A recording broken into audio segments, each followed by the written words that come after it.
At a Royle concert, celebrated pianist Montgomery Royle is caught in a violent attack that leaves him deaf. On March 21st, 1938, Lux Radio Theater brought this drama to CBS as episode 168, The Man Who Played God. George Arliss returned to the role he had played in the 1932 Warner Brothers film, joined by Florence Arliss, Dolores Costello, Ivan Simpson, and Arlene Simpson. Based on Jules Eckert Goodman's play, The Silent Voice, the story follows Royle as he confronts a changed future and discovers that reading lips draws him into the private troubles of those around him. Cecil B. DeMille is your host. Now, back to the golden age of radio.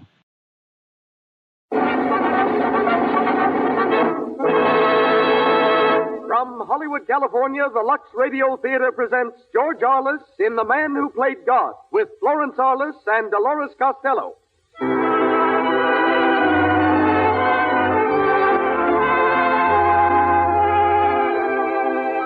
Lux presents Hollywood. Welcome to the Lux Radio Theater, the theater made possible by your loyal purchases of Lux Flakes and Lux Toilet Soap. In the hour to follow, you will be entertained by George Arliss, Florence Arliss, Dolores Costello, Elizabeth Risden, and Ivan Simpson. And acting on the air, Mr. Arliss' great screen triumph, The Man Who Played God, from the play by Jules Eckert Goodman, based on the story by Gouverneur Morris.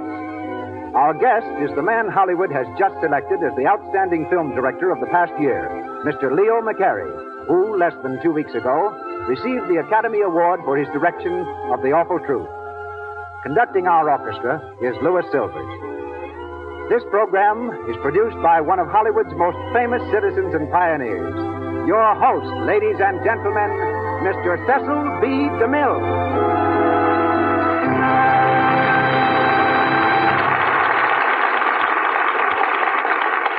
Greetings from Hollywood, ladies and gentlemen. One of the most flattering sensations in life is to be asked for advice. One immediately assumes a dignified thoughtfulness and prepares to blossom forth with opinions. But for me, the dispensing of advice is no longer the delight it once was. For I have a little ghost that haunts me, with an occasional reminder that I once advised George Arliss that I didn't think he'd have much of a chance in motion pictures. Long before Mr. Arliss became famous, he was acting at a combined dramatic school and theater at Margate, England. There he took notice of a girl who seemed to go out of her way to ignore him. One afternoon, to escape from a drenching downpour, Mr. Arliss dashed into the dark and empty theater and found that the young lady had preceded him. They looked at each other. They began to talk. And out of the rain and darkness, a kind of magic was distilled. At the end of 4 minutes, he'd proposed, and the girl had accepted. George Arliss and Florence Montgomery have been married now for 39 years. Mr. Arliss' tremendous success in plays like the Darling of the Gods, Disraeli, The Green Goddess, are theatrical history. The most successful of these, Disraeli, started off as a failure. In one large city, they knew Disraeli was a man, but couldn't remember whether he was in the Old Testament or the New. In another, when Mr. Arliss injured his arm, he played the role for more than 10 weeks with his wrist in a sling, greatly amused at overhearing people say, "Why, I never knew that Disraeli had only one arm." To which someone usually answered, "Oh, yes, Disraeli always carried his right arm in a sling." Tonight, Mr. Arliss plays the role of Montgomery Royle in our adaptation of his brilliant Warner Brothers film, The Man Who Played God. Dolores Costello is featured as Grace Blair and Mrs. Arliss as Mildred Miller. You will also hear Elizabeth Risden as Florence and Ivan Simpson as Battle in the Lux Radio Theater production, The Man Who Played God, starring George Arliss.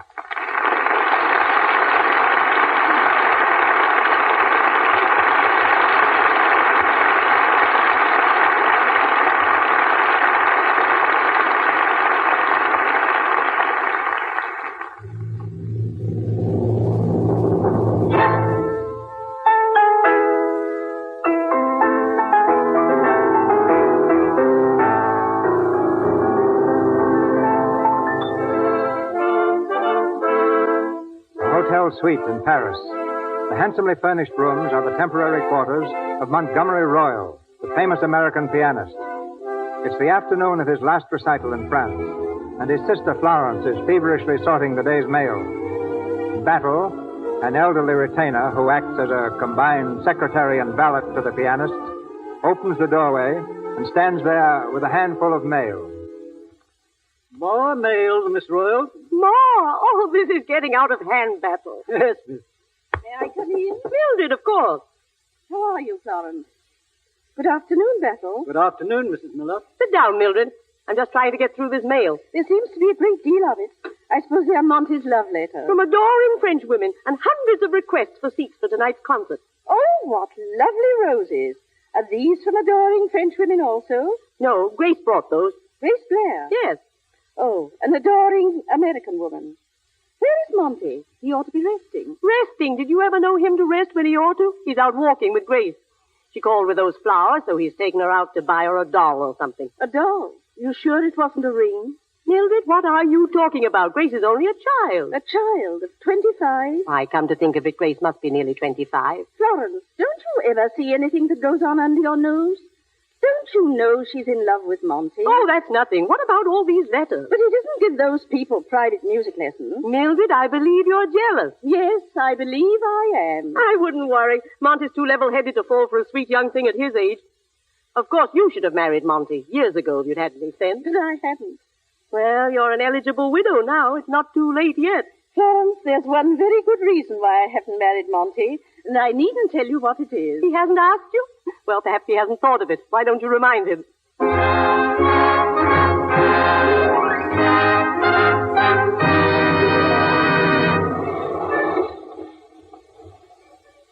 But they recognized you, Monty. Those girls we just passed. Nonsense, my dear. Is it? Well, they've turned around, and here they come. Quick, get in the hotel, Grace. Monsieur Royle, je vous ai reconnu tout de suite. Vous êtes pianiste. Trapped Je in vous the ai streets entendu of jouer Paris, beaucoup de 3 fois. steps Vous from allez home. signer nos livres, n'est-ce pas, monsieur? Oui, yes. Votre musique est Oh, si merveilleuse. excuse Mon me. ami et moi, nous avons des livres pour la signature. yeah. Je vous en prie, monsieur. Yeah, excuse me. Come on, Grace. Through the lobby, no stopping. Why do you pretend you don't speak French, Monty? It saves answering questions. Look, there's Harold Van Allen waving to us. Hello, Harold. Hello, Monty. I'm coming to your concert tonight. May I take you, Grace? I'm going with Florence, thank you. Well, you can join the party, Harold. Well, au revoir.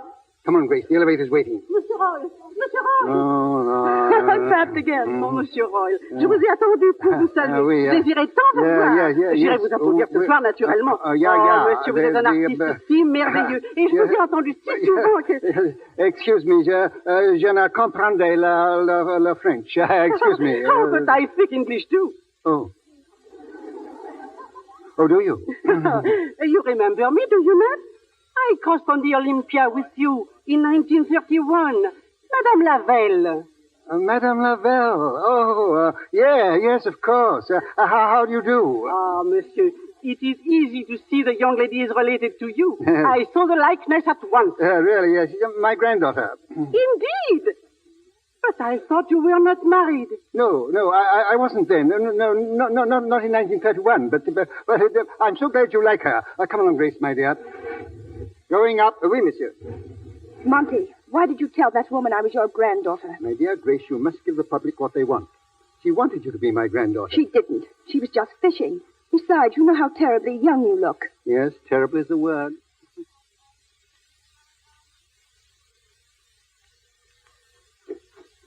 Mr. Royle. Hello, Battle. Come in, Grace. We were wondering about you, sir. Thank you, Battle. Ah, Monty, here you are. Hello, my dear. We just had a nice, quiet stroll along the boulevard. Not a soul recognized me. Not more than 50 or 100. Hello, Monty. Mildred, dear. Nice to find you here. Just a flying visit. Good afternoon, Miss Blair. Good afternoon, Mrs. Miller. Grace, you know, is my protege. All great musicians must have a protege. So I thought I might as well have a good look out. You also have a sister who's been working her fingers to the bone. Ah, but look how I have to work mine on the bones tonight. Smiting the ivories, hip and thigh. Well, good luck to you tonight, Monty. Oh, don't go yet, Mildred. I need your advice, as usual. Well, what is it? I want you to see this drawing that's come from the architect. Ah, yes, here it is. Don't you think that's a lovely setting for a church organ? There's the inscription. To the glory of God and the memory of Margaret Ruth Royle, To the memory of your mother. I'm going to have it built in the little church in New York that she always attended. What do you think of it? It's beautiful. Good. You know, she was always conscious of the vibrations of the church organ, in spite of her deafness. You remember, Florence, how it affected her? We used often see the tears come into her eyes. I didn't know your mother was deaf. Yes, quite early in life. It's a family inheritance. Her father and his father before him. A terrible inheritance. I think she'd like my giving this organ to the church. I beg your pardon, sir. I think you ought to rest. One moment. I've got something rather exciting to tell you all. It's about a king. King? You know, I was going home a week ago when I suddenly decided to give this concert. Yes? Well, that was because I was commanded to give it by a real live king. Nobody can command you. You're a king yourself. Well, then he approached me as one king to another and asked me to give one more concert that he might attend incognito. But why must he come in secret? I'm not sure, but I've heard that there have been some recent attempts on his life. Heavens, Monty, I hope nothing will happen at the concert. There's an unfeeling woman for you. A king's life in danger, and all she thinks of is the incidental music. Well, I really must go. I'll see you tonight, Monty. Come back to my dressing room after the concert. Very well. Let me see you to the door. Goodbye. Until this evening. Oh, Grace? What are you looking so solemn about? You'd better say goodbye to me, too. I won't see you again. Yes, you will. I'm not going till tomorrow. But I won't see you alone. Oh, well, there may be a king or two present, but... Don't make fun of me, Monty. I won't be able to follow you to New York for a month. Won't you? Well, mind you practice 5 hours a day. I can learn more from you in 5 minutes than from anyone else in 5 years. You love music, don't you? I love you. Monty, I love you. Grace, my dear child. I'm not a child. Don't be foolish. I'm old enough to be your... You know I'm your grandfather. I don't care how old you are. I love you. No, dear, you don't. You love music. You love the successful pianist, not me. Paris has got into your blood. Everybody gets romantic in Paris. But I'm not just romantic, Monty. I'm in earnest. Wait till you get back to New York. You'll feel quite different. Will you try me? Try you? If I come to you in 6 months and say I love you, will you marry me? Well, but... Oh, don't you love me at all? Of course I love you. But I'm old and easily flattered. How can I help loving you? Then you will? What? If I come to you in 6 months, you'll marry me? If you look at me with those beautiful eyes, I may not be able to resist you. Don't beat about the bush. Say yes. But... Say yes. Yes. Oh, Monty, darling.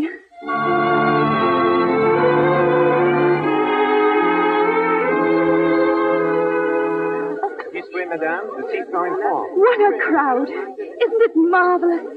Do you see anybody who looks like a king? Our 4 seats aren't together. Harold, will you take care of Grace? With pleasure. No, I'll sit with you, Florence. Oh, no, you won't. You young people will sit together. You come with me, Mildred. Well, we might as well sit down, Grace. May I take your wrap? Thank you, Harold. Oh, I believe I'm excited. You seem to be. After Mr. Royle sails tomorrow, I suppose I may have a chance to see something of you. What do you mean? You're always seeing me. I'm always calling to see you, but you're generally otherwise engaged. Harold, don't start that again. I want to listen to the music. Well, there isn't any music yet. Why do you carry those enormous race glasses? I like to watch the movement of his fingers. There he is. Ooh, Katie? No. What an ovation.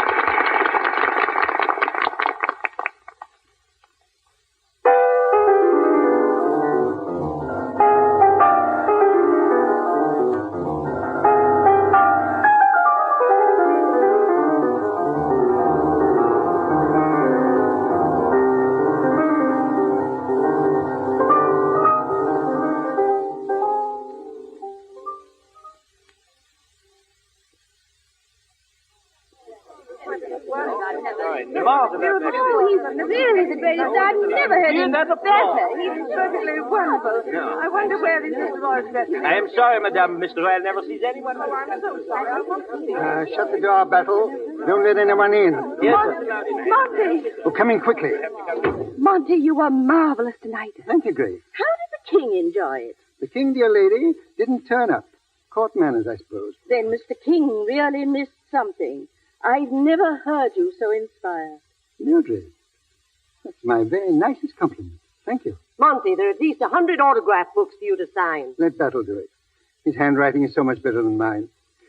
And then get behind that piano, Bethel, and shoot anyone who calls me maestro. Monsieur Royle? Yes? His Majesty the King. Your Majesty. Maestro. Never mind, Bethel. Excuse me, Your Majesty. I hope you will forgive me. Your Majesty was busy. Busy? My aide can tell you how busy. His Majesty's car broke down, monsieur. It was unavoidable. I am overwhelmed with shame. And I would have given my ears to have heard you play once again the Moonlight Sonata. Would you? Well, if Your Majesty will lend me your ears, you shall hear it now. That is generous of you. Will you be seated, Your Majesty? Thank you. Thank you.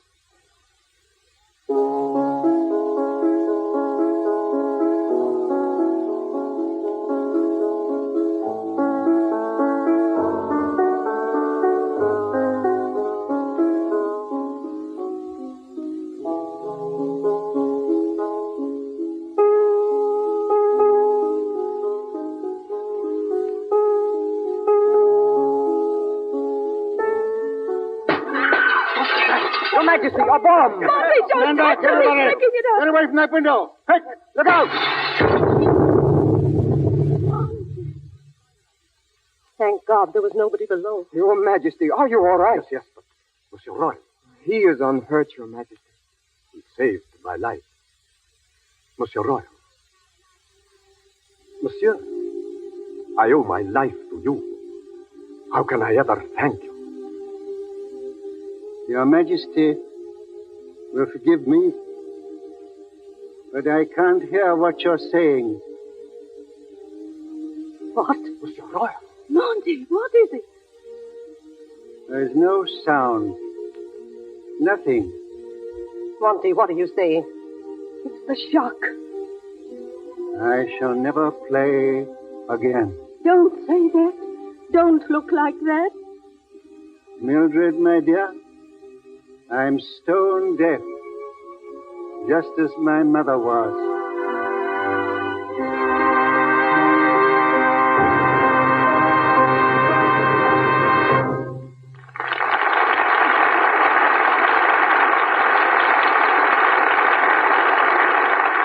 We have finished the first act of The Man Who Played God.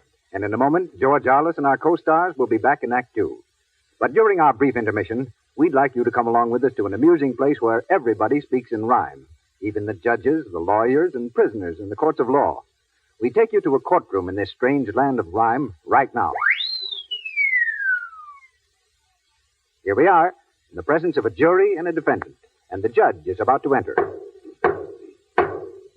Court will come to order. The judge is coming in. Bring the prisoner to the bar. Young woman, what's your sin? Your Honor, I don't think it's bad, but goodness, I am blue. My husband gets so angry, and so I've come to you. This court is here to listen to crimes against society. My husband says my hands are a crime against propriety. He says they look so wrinkled and so old and rough and red because I wash the dishes. That's not half of what he said. Now let's take up the problem.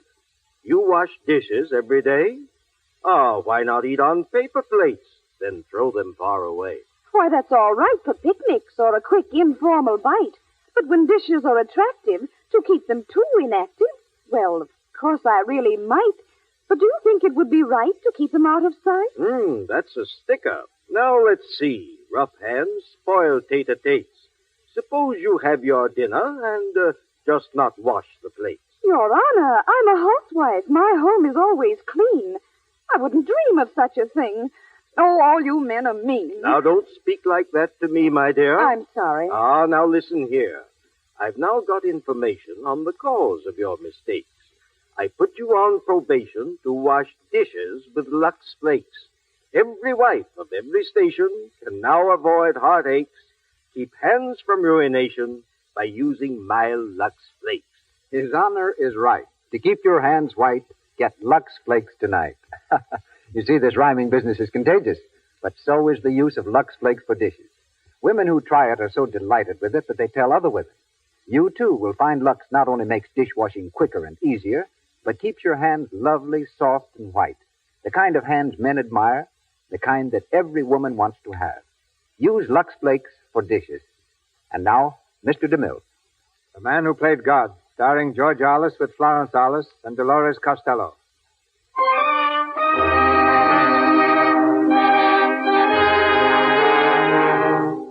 5 long months have passed, and Monty has learned that his case is hopeless, that he will never hear again. Embittered, he shuts himself away from the world, seeing only 3 people, his sister and Grace and the man who instructs him in lip reading. In his New York City penthouse, high above Central Park, he's receiving his final lesson from the instructor. And now, Mr. Royle, I'm going to give you the final test. Yes? I'm going to place my fingers almost over my lips and see if you can read what I say. Go on. From that window, I can see the people walking in Central Park. What did I say? From that window, I can see the people walking in Central Park. Good. How did you get that? Mainly from the muscles of your throat and jaw. Well done. Try again. The flowers are blooming, the sun is shining, and God's in his heaven. The flowers are blooming, the sun is shining, and God's in his heaven. Splendid. Well, you're a remarkable student, Mr. Royle. Thank you. I'm afraid there's no use of my coming anymore. I shall be sorry to lose you. Impress on your friends not to try to help you by mouthing their words. They'll only mislead you. I don't allow many visitors. No? You should. Goodbye. Oh, Mr. Royle. Try not to be irritable. And don't try to fight against fate. You're not a musician. No, I'm a philosopher. Goodbye. What's the use of it? Words, yes. But no music. No music.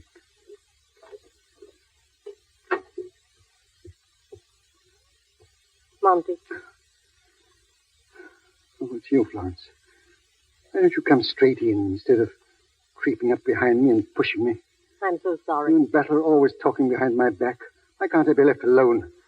I know perfectly well I'm a millstone around your neck, but you needn't make me conscious of it every moment. Monty. Oh. Grace come yet? No, but Mildred is here. You wish to see her? No. Yes. I should like to see Mildred. Come in, dear. Monty. Well, Mildred, this is my den. The lion's den, you know. Florence. Sit down. How do I speak to him to make him understand? Do I speak loud or slow or how? Speak naturally, that's all. I can understand you. You heard what I said? No. I didn't hear. I read your lips. Read my lips? How wonderful. Oh, Monty. Why are you crying? Because you find me changed, eh? Haven't I good reason to be changed? But I'm glad you've come. I've missed you. I've often wished to talk to you during these 5 silent months. You didn't answer my letters. I knew you only wrote because you were sorry for me. You should know me better than that, Monty. But I can talk to you. You've always... Mildred, you believe in God? Yes. I've been studying the Bible lately. Listen. It says here, are not 5 sparrows sold for 2 farthings, and not one of them is forgotten before God? You believe that? Yes. If he knows everything, why does he let such horrible things happen? Monty. You'd only left me my music. Mildred, I've withdrawn my promise for the church organ. Why? Because I won't be a hypocrite. He struck at me. He struck at my mother. Why should I glorify his name? Perhaps someday you'll learn why. I can't believe that he makes mistakes. Mildred, the Bible is a great book, but I'll tell you what it has taught me. There is no God. You who were so tender, so good. There is no God. You shut yourself up here and brood on your affliction. Do you know where this will lead you? Yes, to madness. I thought of that, and how easy it would be to end it all. I've thought of that, too. Don't say those things. Monty, you've never had to test yourself before. Test myself? I'm not speaking of music. I'm speaking of life. You've had everything. Wealth, talent, social position, but you've never really suffered. A man who has never suffered has never lived. This is not suffering. This is a living death. It's your first great test. Are you going to fail? Are you? Hello. Oh, Mrs. Miller. Good afternoon, Grace. I'm so glad to see you. What do you think of Monty? Stop that. I won't have anybody ask what they think of me. I know what they think of me. He's a bad child sometimes. Sit down, Mrs. Miller. I was just going, Grace. Oh, don't let me turn you out. He sees too much of me, you know. But I must go. Goodbye, Monty. Goodbye. Thank you for coming. How are you today, Monty? Why do you say I see too much of you? You know I look forward to your coming. Monty, you make it very hard for me to say goodbye. Goodbye? You knew I was going to Santa Barbara, to the Chittendens. I'm leaving tonight. But I thought you were leaving tomorrow, Wednesday. Today's Wednesday, dear. Oh, is it? Well, one day's so much like another to me. Well, I've lost a day. That's some consolation. I feel terribly about leaving you. If I hadn't promised... Of course you must go. You need a change. Why should I need a change? Too much of me. Beginning to tell on you. Monty. Why are you carrying those field glasses? You going to the races? No, not exactly. Mother and I are... Oh, Monty, you know how I love the piano. We were going to the concert this afternoon. Do you mind? Mine? It's the first recital I've been to since yours. Does it seem rather heartless for me to go? Why shouldn't you? You are taking these glasses to watch the fingering. I remember. You used to watch mine. Yes, I always watched yours. Oh, I don't think I can bear it. I won't take them. Nonsense. Why not? Anyone else going with you? No. Oh, yes, I think Harold Van Allen is going to be there. Oh. He's a nice young fellow, don't you think so? Harold? He's all right. Well, I won't keep you. Have a nice holiday in Santa Barbara. I quite envy you. Why don't you come? No, thank you. I might read their lips too freely and find out what they say about me. No, thank you. I suppose there'll be a crowd. Oh, just old friends, I expect. Van Allen's an old friend of theirs, isn't he? Yes, I believe he is. Suppose he'll be there. Harold? I shouldn't be surprised. Grace, you know, if you turn your head away, I can't tell what you're saying. Will Harold Van Allen be there? Yes. Monty, do you remember what I said that day in Paris? I meant it, Monty. I mean it now. I know. Goodbye, my dear. Enjoy yourself. I'll see you the moment I come back. Goodbye. Goodbye.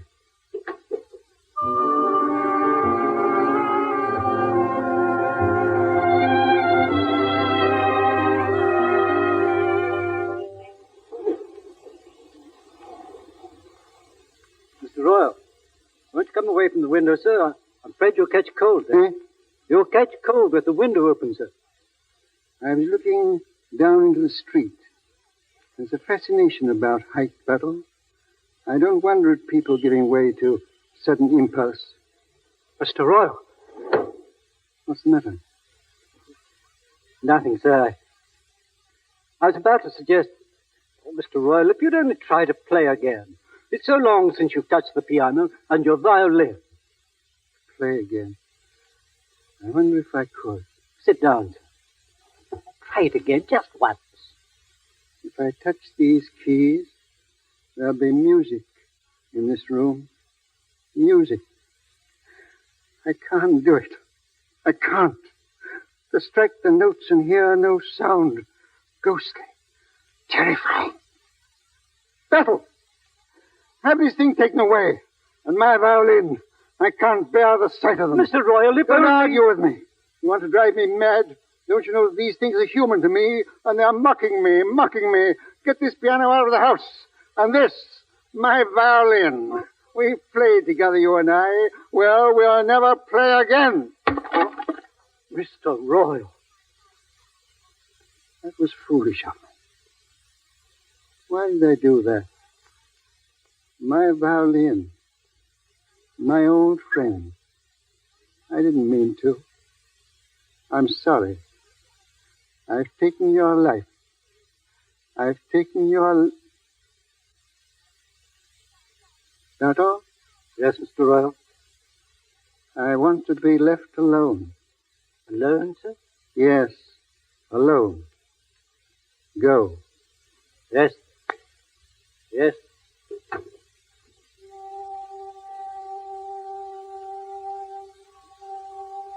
No sound. No voices. Nothing but silence. Forever. The silence of the tomb.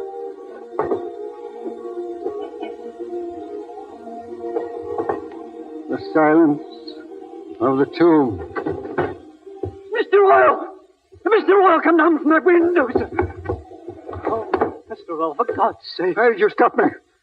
I've nothing to live for. You've everything to live for. Tell me one thing. One reason why I should live. For others, for those who love you. I'm a burden to those that love me. That's not true. You think I'm blind as well as deaf? Don't I see you all groaning and suffering for me? Because you suffer too. We try to help you. Can you give me my music? No. Nobody can do that. But there are other things. You're thinking only of yourself. It's cowardly of you, that's what it is. You're a man, and you're supposed to have a man's strength. You ought to set an example of courage to other deaf people, not turn tail and sneak out of the world. You're a coward, a beastly coward. A coward? Mr. Royle, forgive me. A coward. And I thought it took a great deal of courage to do what I was about to do. But you're right. It's easier to die than to live. Don't ever try to do that again. There's so much beauty in the world. And so much that is ugly and brutal. The trees and the flowers in the park. Look at them, sir. Nature's beautiful. But its workings are cruel. I see no guiding hand, no method, no meaning. Here, look through these field glasses, sir. The flowers. You can almost count the petals through these. Look, sir. Look. Yes. Trees and flowers and cripples and beggars. Hunger and strife and flowers in hopeless confusion. How absurd to believe in a merciful God. But there's joy and happiness, too. You can't have just one thing. It's contrast that makes life so wonderful. Yeah. There's sickness, too. There's a young fellow walking down there. Looks as though he hasn't long to live. The girl's got hold of his arm. He's got very strong glasses. Very strong lenses. I can read their lips. What are they saying, sir? You want me to be an eavesdropper, Bettel? I want you to see and understand the misfortunes of others.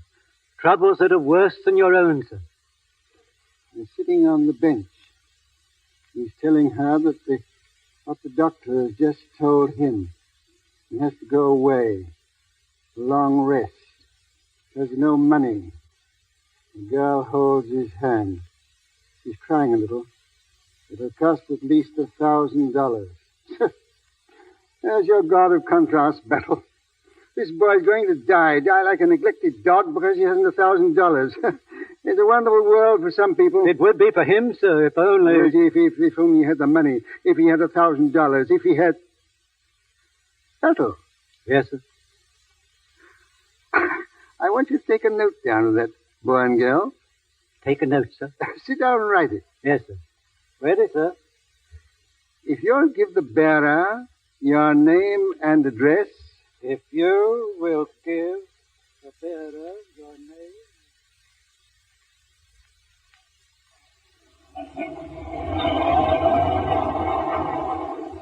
I can't figure it any other way, darling. I need 1,000. There's no chance of getting it. I guess that's all. No, I won't let you say that. There must be a way. There must be. I don't see how. We can't get married. I guess we never will now. Oh, Ed. It's tough on you, honey. Tougher on you than on me. Don't say anything. Don't speak, Ed. What is it, honey? I'm praying, Ed. Praying to God. Maybe I won't be hurt. Honey. I'm praying to him now. Dear God. Honey, don't. It's no use. It's just the way things are. He can't help us. I beg your pardon? Yeah? What is it? I have a note for you. For me? Yes. But you don't know who I am. Will you read it, please? What does it say? If you will give the bearer your name and address, the person who has overheard your conversation will take pleasure in sending you the $1,000. Ed! But how could anyone have overheard? There was nobody around here. There couldn't have been. Who wrote this? I'm not at liberty to say. Will you write your address here, please? Shall I? Yes. But I want to know who did this. Who sent that note? Shall we say it was a man who, for the moment, played God? Good luck to you, sir. Ed! $1,000! Who did it? Who? Ed, I prayed to God, and he heard me. He heard me. Oh, no.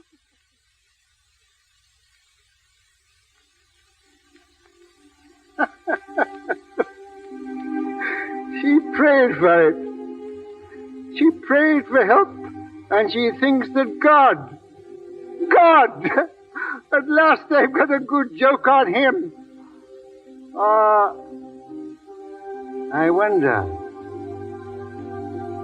has he the laugh on me?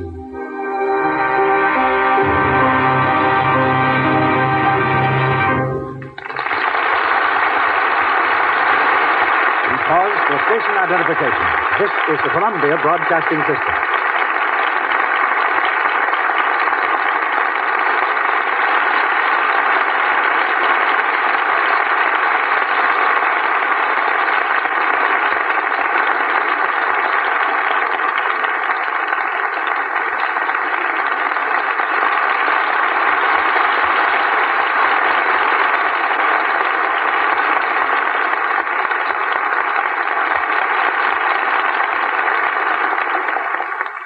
The curtain falls on the second act of The Man Who Played God. And following this short intermission, George Arliss continues in Act 3. The awards of the Academy of Motion Picture Arts and Sciences are given each year for outstanding achievement in acting, directing, writing, photography, and the many other arts and sciences that enter the making of a film. A few days ago, the gold statue proclaiming him the outstanding director of 1937 went to Mr. Leo McCarey, director of Columbia Studios' exquisite comedy, The Awful Truth. Mr. McCarey's genius for comedy is mixed with a rare appreciation of pathos and drama. For after directing Eddie Cantor, Harold Lloyd, Laurel and Hardy, and the Marx Brothers, Leo turned round and gave us Ruggles of Red Gap. And more recently, that tear-stained documents of parents and children make way for tomorrow. Welcome, Leo, and congratulations.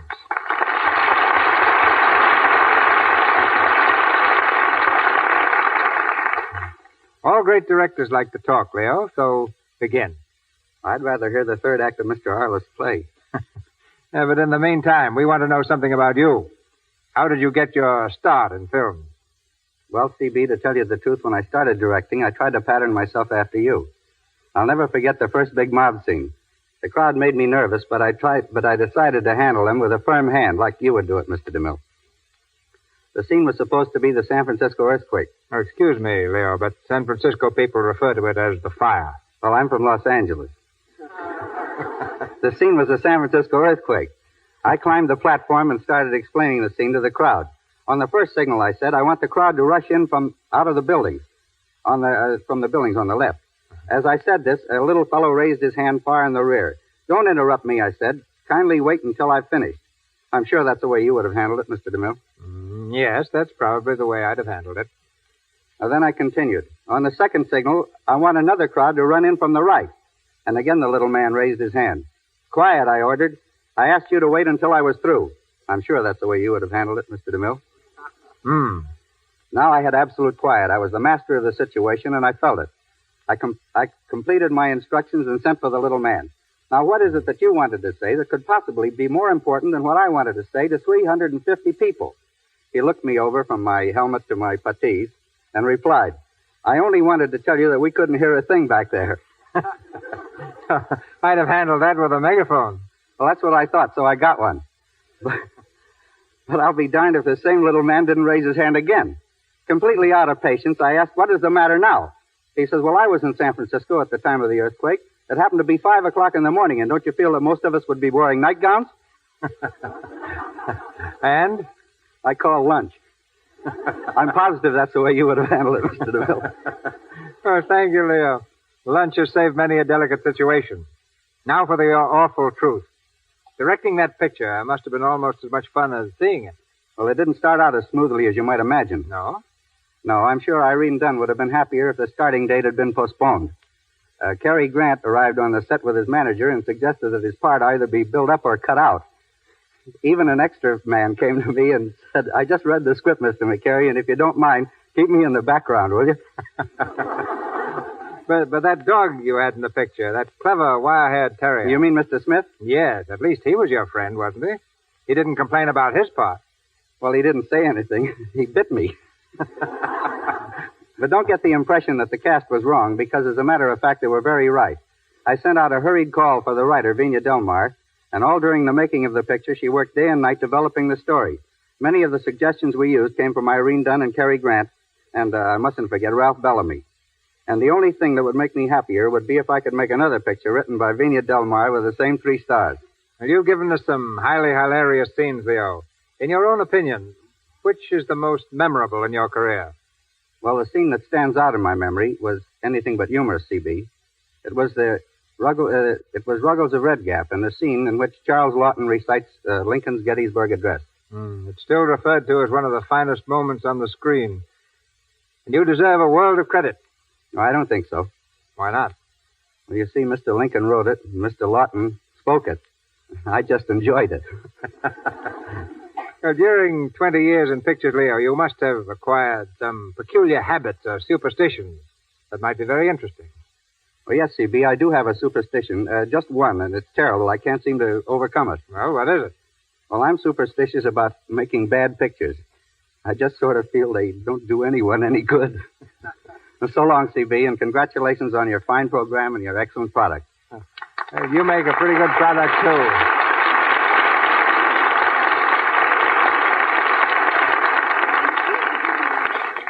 The curtain rises on Act 3 of The Man Who Played God, with George Arliss, Florence Arliss, and Dolores Costello.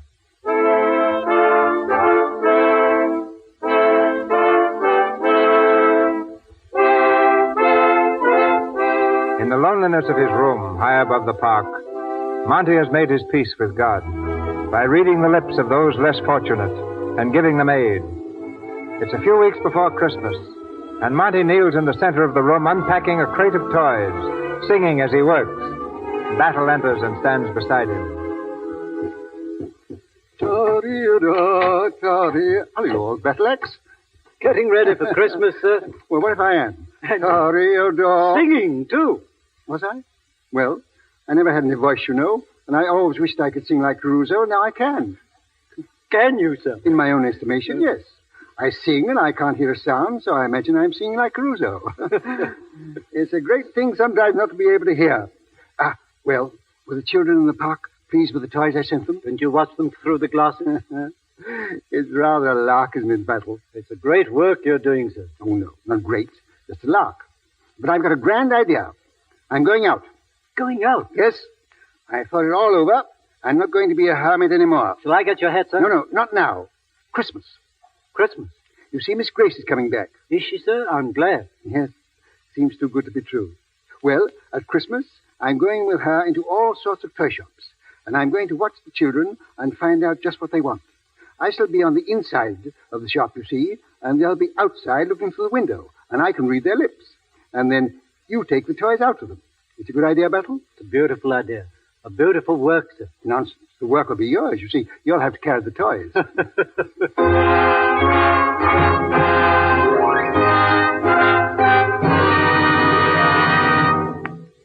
Oh, don't go yet. Sit down, Mildred. Here, let me make you comfortable. Why, I believe you're really glad to see me. I am. But you're so changed. What's happened to you, Mom? I'm living again, Mildred. And I'm having the time of my life. Grace comes home today, doesn't she? Yes. You know, Mildred, I used to think I could only bring her misery, but now I'm very happy. What has changed you, Monty? These. Those field glasses? Yes. I've learned things up here with the stars. Things that I never dreamed of. What things? The doubts and fears are only shadows. For long months I shut my eyes, And in the darkness, I railed against God. I cursed and hated and cried out in defiance. And when my hatred was most bitter, he answered and sent me these. You look up there and read the star. No, I look down there in the park and read their lips. I hear the despairing cry of those who suffer and doubt, as I suffered and doubted. And you answer their call. Yes, I take a hand. You see, I'm so close to God up here that he's taken me into partnership. Come out here, Mildred, and see my roof garden. See down there? Those people in the park? They were only strangers to me once. Shadows I passed and never noticed. But I'm close to them now. I know their hopes and their fears, their happiness and their misery. They need comfort and help. And you give it to them. Well, I do what I can. It's little enough. Monty, there's something sublime about this. Only business of its kind on earth. Absolute monopoly. It's been your salvation. My salvation. Through God. It was he who did it, Mildred. Now, you must excuse me a moment. I must see if there are any more customers down there. These glasses are remarkable. I never get over the wonder of them. Ah, here's a young couple coming round the park. The park's a great place for lovemaking, you know. Mildred. Yes? Who do you think it is? Someone you know. Grace. Grace, looking like one of the flowers. And young Van Allen with her. Grace and Harold? Let me look. Wait a minute. What a stunning frock she has on. And the very latest thing in hats. I tell you what she's saying. Monty, give me those glasses. Don't snatch. Be careful of them. Don't spy upon her. Talk to me until she comes in. Spy upon her? What do you mean? Nothing. You're frightened. What is it? I told you. Nothing. Well, it seems like looking through the keyhole. Mildred, I don't hear gossip, you know. Has there been any? Don't talk nonsense. Give me those glasses. If there's anything I should know, it's better to learn it this way. Monty. I'm going to read their lips. It's for her sake, too, you know, as well as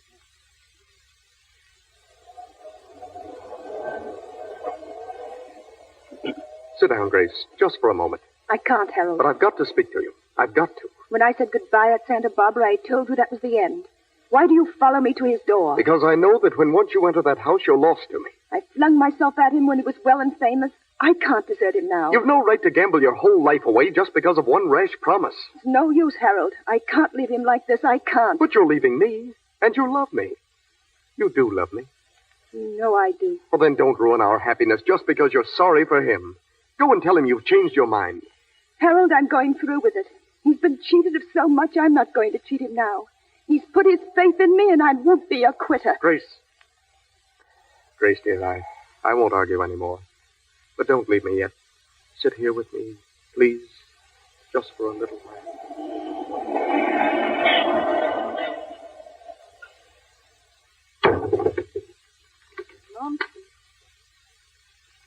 Monty, look at me, please. You knew this, Mildred? That she loved him all the time? I wasn't sure. But you see, they're both young, and I was afraid. Yes? Oh, they're both young. I've been very foolish. But she was always so dear to me. Does it hurt terribly? It hurts terribly. I'd better go. She'll be coming up here. Yes. I wonder what God would do in a case like this.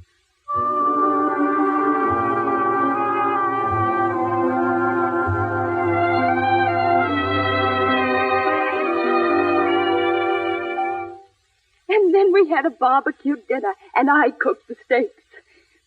Monty, you're not interested. Of course I am, Grace. You've hardly said 2 words to me since I came. You just sit and look at me. What is it, Monty? I have to look at you to understand you, to read your lips. What did you do while I was away? Nothing, everything. Florence tells me you changed your mind about the organ. You gave it to the church after all. Yes. Monty, what's the matter? Aren't you glad I've come back? Yes. You haven't told me so. Perhaps I was waiting to see if you had anything to tell me. But I've been trying to tell you. I mean, about Santa Barbara. Santa Barbara. Oh, there's nothing to tell about that. The usual round. Nice people there? Hmm? Anybody we know? Mainly their Western friends. And, oh, yes, Harold Van Allen, of course. Yes, of course. But let's talk about ourselves. Do you know you haven't even kissed me? That's better. Monty? What? You made a compact with me. I've come to hold you to your promise. Must you, Grace? Monty? Our compact was made 6 months ago. It's a long time. But I gave you my word. I mean, you gave me your word. I'd like to break my word. Monty, why? Because you have such a beautiful nature that I don't want to lose you as a friend. I don't know what you mean. Something has happened to change me. When? Today. What is it? Who is it? You. Me? But how? Do you remember these? My field glasses? You remember you left them behind. Well, they turned out to be fairy glasses. By looking through them, by looking at people in the park, I can see everybody's life just as it is. Everybody's thoughts just as they are. Monty. Don't be frightened. I saw you in the park, Grace. You read our lips. Yes. Puts me in a pretty bad light, doesn't it? Eavesdropping. But you see, I wasn't quite prepared for what I was to hear. Monty, you don't think I've been deceiving you, do you? No, dear. You've just been deceiving yourself. I did love you. I do love you. Grace, since I've been living up here, close to the sky, I've learned many things. Things that hurt me, but left me spiritually better. It was music that brought us together. You know that, don't you? Yes. It was a love founded on perfect harmony, but we never looked ahead. Our love was music. But you see, dear, a string snapped, and the music ceased. Not altogether, Monty. You'll always be my idol. I shall always be your friend. Goodbye. You behaved like a gentleman, Grace, and perhaps I admire you more than I could ever have loved you. Monty. Goodbye, my dear.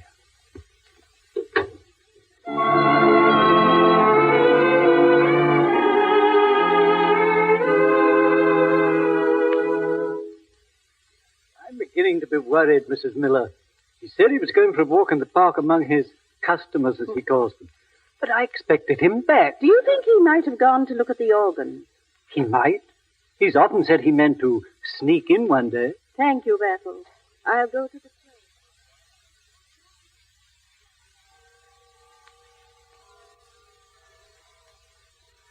Oh, God, send him peace.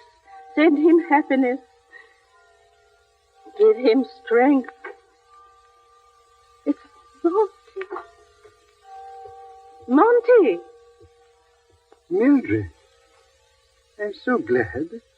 I came to see the organ. I did, too. And to pray for something, Monty. What? That you might be the first to touch the keys, to play upon it. No, I can't. I couldn't stand it. It's there, Monty, in the loft. May I go up with you?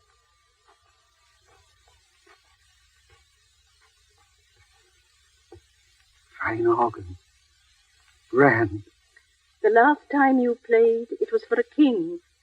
This inscription says, to the glory of God. Won't you play for a king again? Sit beside me, Mildred. Don't leave me, please. Won't you play? Yes. For the king.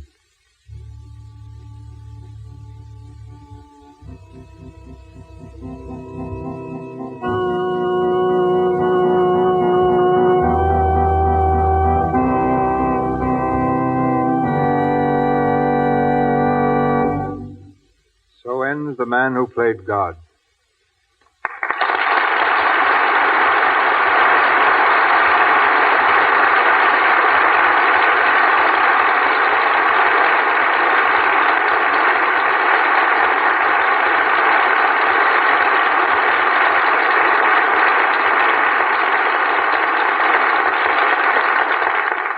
We'll hear again from Mr. Arliss in a moment. A while back, there was a wave of interest, you all remember, on the subject of child marriages. The question arose, what is actually the age of the average bride in this country? Melville Ruick has an answer for you. Here are figures based on 60,000 marriages in a large eastern state.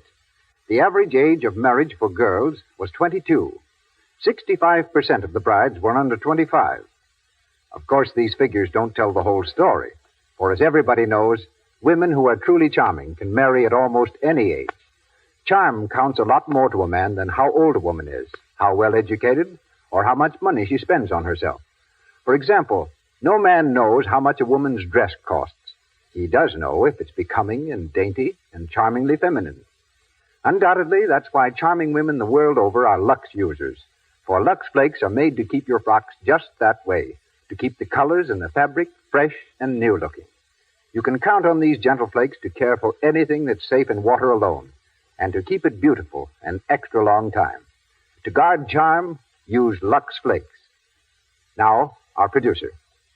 Our debt to Mr. Arliss extends beyond his superb performance. He expected to leave for Hollywood this week to return abroad, but altered his plans in order to be with us tonight. I'm sure, Mr. Arliss, that I speak for all your listeners in wishing you and Mrs. Arliss bon voyage. Very kind of you. Thank you, Mr. DeMille. The broadcast of Disraeli on this stage brought me a large number of very charming letters. Very many from middle-aged and elderly people to whom it recalled pleasant associations of their earlier life. About 25 years since I first played it. My wife and I were very gratified to find that the broadcast was able to bear comparison with the stage production. I had one letter of a more personal character from a very young lady who said that her mother didn't care for her to go to the theater, but she always allowed her to see my pictures because I was married to Mrs. Arliss. Of all the response from the film version of The Man Who Played God, the most satisfying was from a group of deaf people who for the first time learned from the picture of lip reading. They studied it, and they wrote to me and said that it opened to them a new and happy life. If our play tonight has given you entertainment, I shall feel very happy. If it has brought to you something a little beyond mere entertainment, I shall feel still more gratified. Good night. Good night, Mr. Arliss.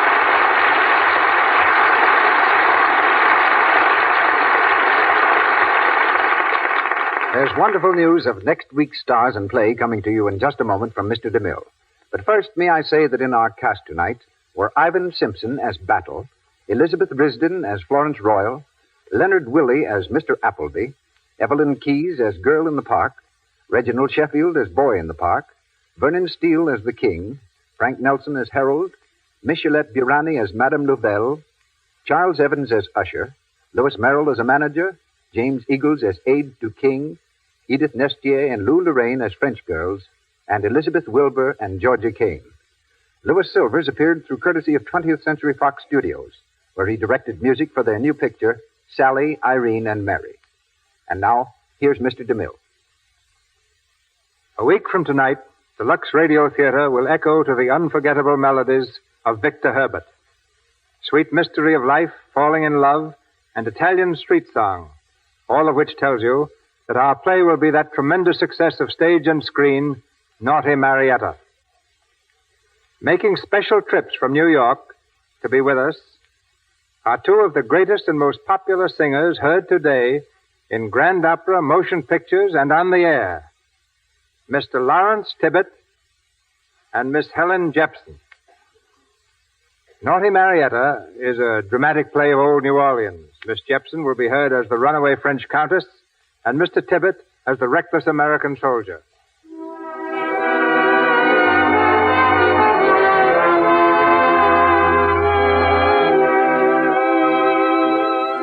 Our sponsors, the makers of Lux Flakes, join me in inviting you to be with us again next Monday night when the Lux Radio Theater presents Lawrence Tibbett and Helen Jepson in Victor Herbert's immortal romance, Naughty Marietta.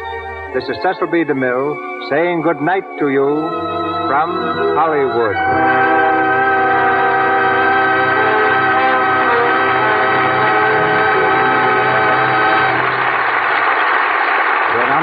been Melville Ruick.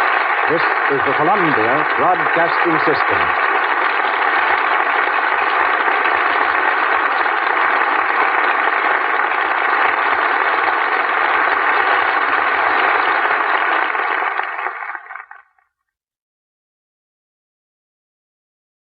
Lux Radio Theater has presented The Man Who Played God. Follow old-time radio stories for more classic broadcasts.